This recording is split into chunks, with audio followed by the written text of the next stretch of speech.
Hello and welcome to Kona Day 1. This is a new game that I found on goodoldgames.com. It's currently in beta. It's being developed by a Canadian developer called Parable, and you can buy it at the moment for a reduced price of €7.5, which is a 33% discount. It is set in the Canadian landscape in the 1970s, and it is actually the first act of a survival exploration adventure, and it has a bit of a supernatural twist to it. You play as Carl, who is a Korean war veteran who is on his way to meet his first client as a detective. So I already played this for about an hour or so I'm not really familiar with it. I just wanted to show it to you, so you can make up your mind if this is something you like to play as well. So without much further ado, I'd like to start now.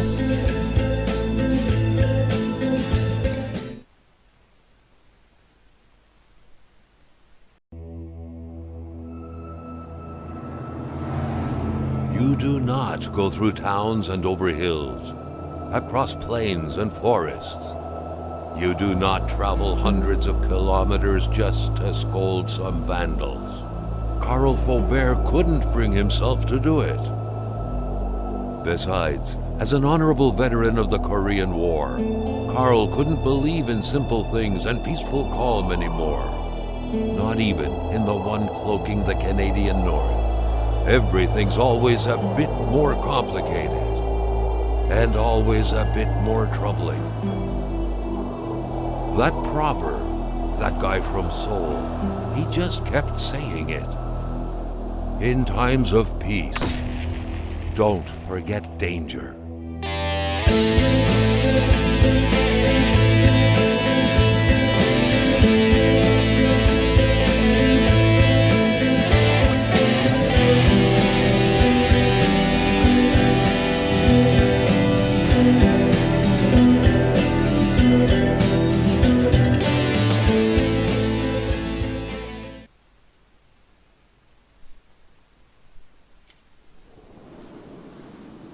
Carl Faubert, private detective, had just traveled thousands of kilometers from Montreal to reach this remote, middle-of-nowhere area situated near the far northern Lake Atimabec.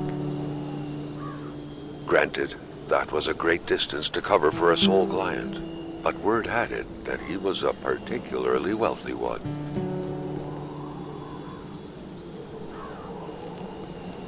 Now then, everything starts in autumn. As you can see, it's not winter time yet. There's my car. There is a bit of a lookout over there you can visit, but there is nothing of interest to be found, so I will skip that. And on the table are the items we need. Carl had to drive a bit further north in order to meet with wealthy industrialist William Hamilton. So I used to play this with the Xbox game controller, so I will switch over to that, various businesses, which may make it a bit more jerky. In this northern region. Carl, always diligent in his work, always carried his log on him, in which he scribbled down thoughts and leads alike during the course of his investigations.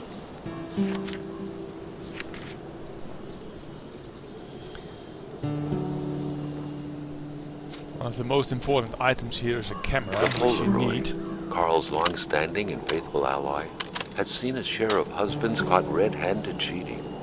There's always something out there waiting to be snapped away, even when removed from civilization. It's quite easy to take a picture. You just aim for it, click the right trigger, and there it is. And this goes to your journal, so you can view it later. There it was in the journal. Now there's one more item here we need to take. That's the flashlight. Hamilton is waiting for Carl in the general store. It was time for him to get down to business. So this is about it, what there is to be done here. I thought there was something in here, so I have a quick look at it.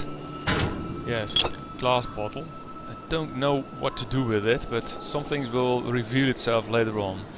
The entire story is narrative driven, so if you make a mistake you will get noticed that you are making mistakes and you need to do something else. So it's quite easy to play, also, although some things are a bit puzzling and might take time. William Hamilton enjoyed a lavish country house built in the very heart of the northern forests, not too far from here. You can look back, you can look forward, depending on the triggers you use.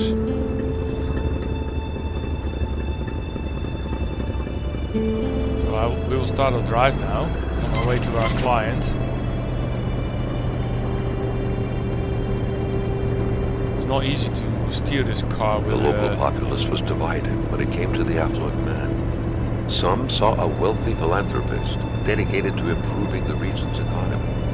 Others, an aging Englishman who would do anything to further his fortune. And these ones hated him enough to go on about scheming against him. But you get used to the controls in the end. You can't get off the road. Although nothing serious happens when you do that. You can't wreck Carl the was car. not made aware that winter would come early this year. The North made clear who was the boss up there. Snow, which didn't care much about the date when it felt like dumping its first load of the year. Then it starts to become tricky to drive because the visibility conditions Hamilton deteriorate. had recently acquired a few local businesses, but the last straw was the reopening of a mine, which gave rise to a wave of protests and threats from the Cree people.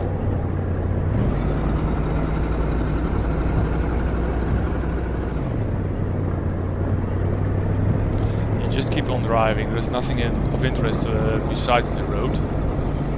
We're now driving up to the general store, which is a bit of a drive away. Oh God. Given these circumstances, Carl reckoned that a good number of people must be feeling compelled to oppose Hamilton in one way or another. So We're far, having really only the difficulty seeing where I'm industrialist's going. house had been a target, but soon enough, Carl thought, the target would become the man himself.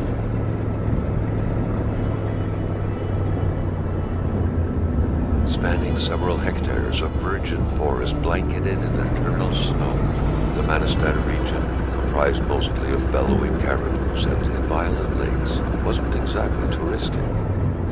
It was said that its lands had harbored the Cree people for thousands of years, but since the Industrial Revolution, it seemed that all they harbored were metal mines.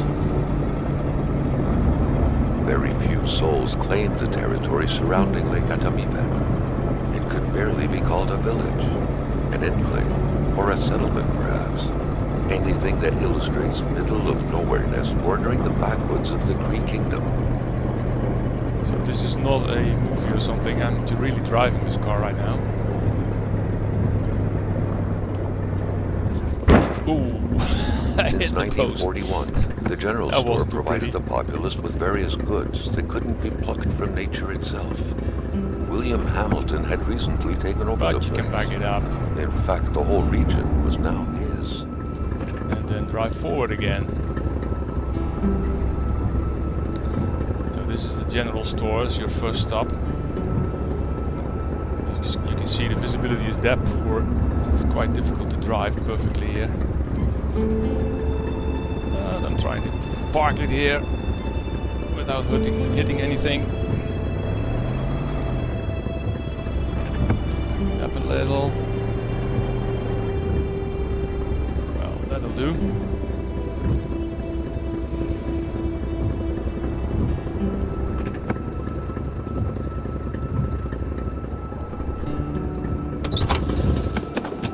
Now we can leave the car and see what's going on in the general store. There's nobody here. Completely empty.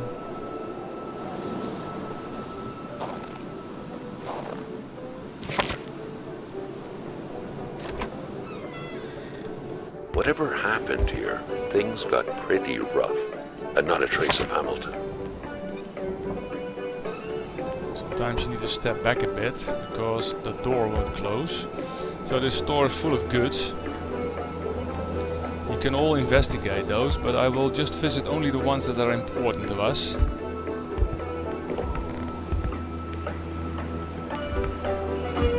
There's a record player here that keeps playing the same tune. But if it starts to get on your nerve, you can turn it off.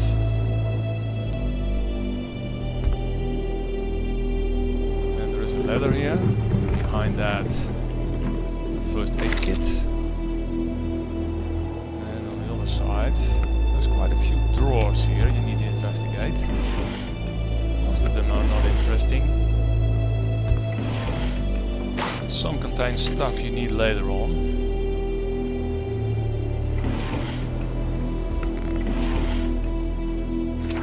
Ladder, which is describing how to use the cash register, because there is something in it there. Boost the price, 2 numbers minimum, press sale, crank 2 times, punch the machine if it doesn't work. It has its funny twist as well, this game. So let's see if we can do this. Last time it was a bit difficult.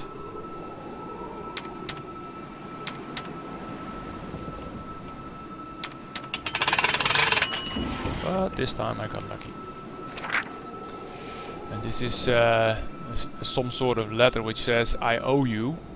People that bought stuff from the store and that still need to pay for it. What you have to do with it becomes apparent later on. At the moment that's not important. There's a phone. The snowstorm pummeled everything in its path. Carl was not surprised when he heard no tone. And this mechanism here can start the pumps, because you need fuel for your car, because without it you can't drive it.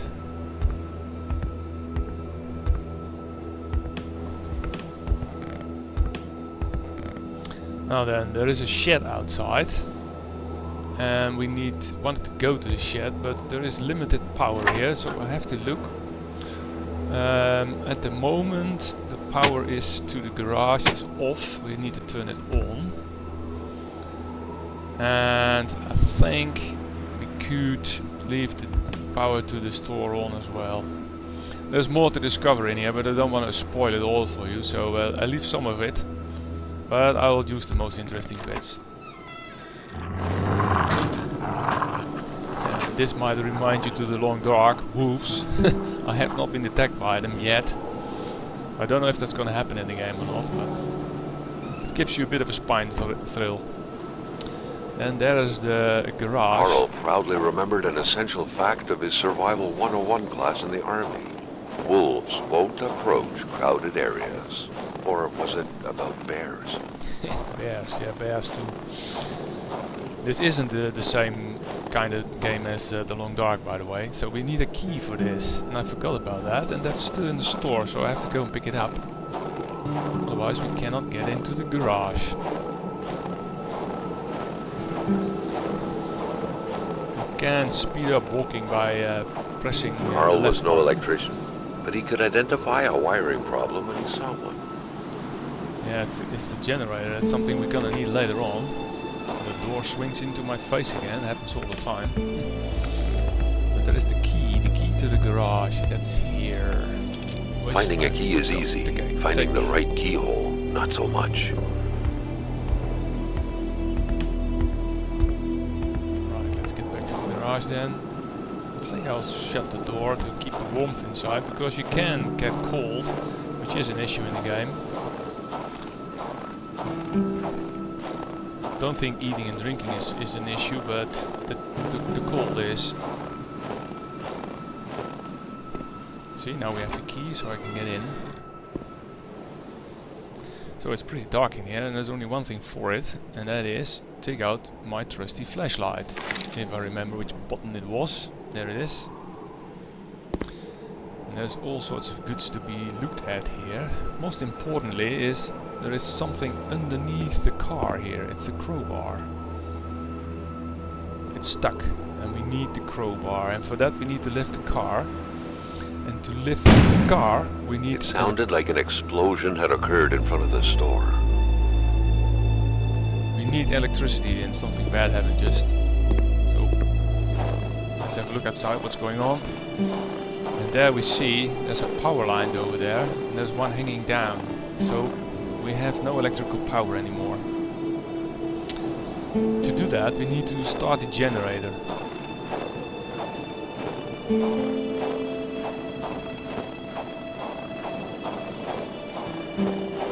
If I'm not mistaken, I got all the goods that I need to start the generator. I'm not sure.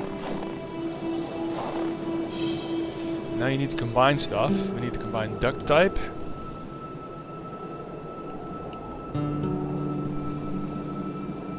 And pliers. So we don't have the pliers yet. So those are still somewhere to be found. I think it's in the garage. So you can see, I already forgot the bits that I did before. But no problem. We can go in here. Light the torch. Please, torch. This is the torch. Nope, this is the torch. Got it.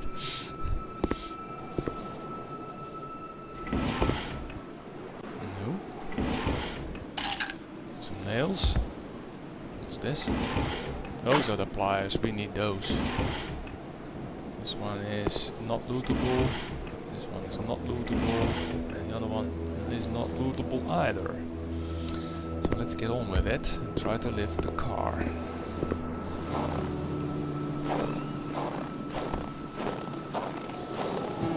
Back to the generator again.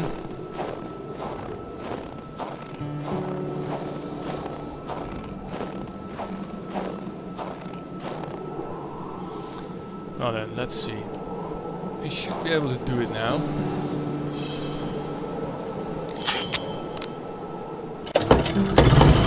And there she goes. There is something else to be done, because the generator only has limited power. I need to go inside here and switch the power. First of all, we're going to have to switch this to the generator. Now the lights are on in the store. But we can only have things going if we can put it on all the power to the garage. If you leave the power to the store on, you cannot operate the lift. So this is a bit of a puzzle game. You need to puzzle a lot. I don't know how long this generator will run, but last time it ran long enough to lift the car. So we could now in theory go into the garage and lift the car and get the crowbar, but I'm not going to do that. I will leave that to you to figure out how that works and what to do about it. I do want to let you show a little bit more. I was talking about supernatural bits in this game, and I haven't been able to let you know what that looks like. So for that we need to go to a next location to give you a bit of an impression of what that's like.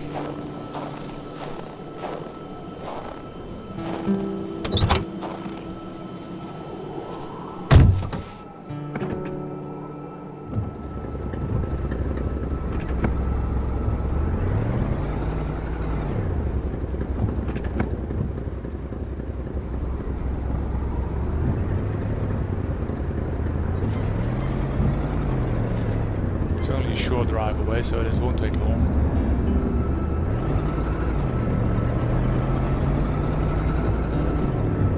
The weather is still very bad, poor visibility. We're going to be having a hard time keeping this car on the road. I have.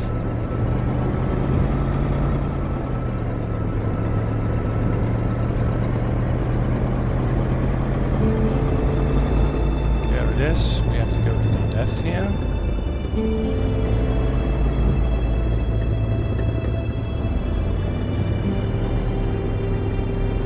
And a short distance away from this is the next location.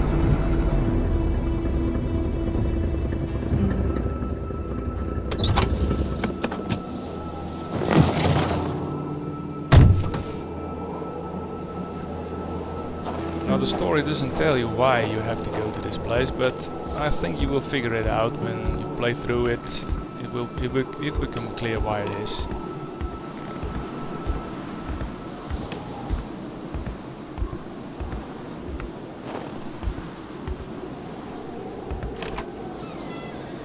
The air was freezing, right down to the bone.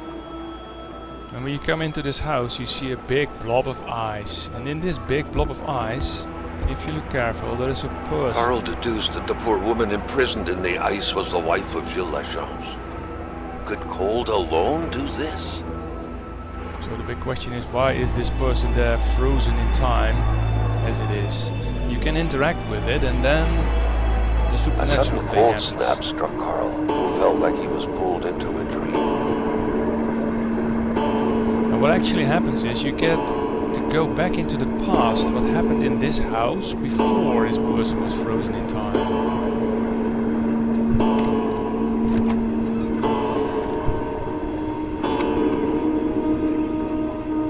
Something was hidden under the stairs.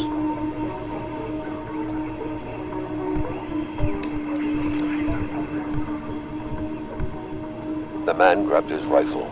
Carl felt a sense of dread in him. So, all flashbacks. There's more to explore upstairs here, but I'll leave it to you. Then again, I don't want to spoil it too much. This guy's looking at the picture, which you can have a look at yourself too, but I will leave that.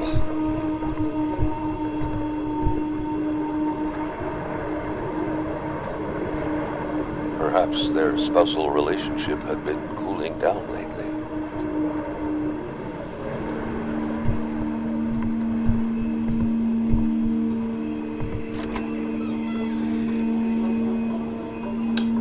It seemed like secrecy was commonplace in this house.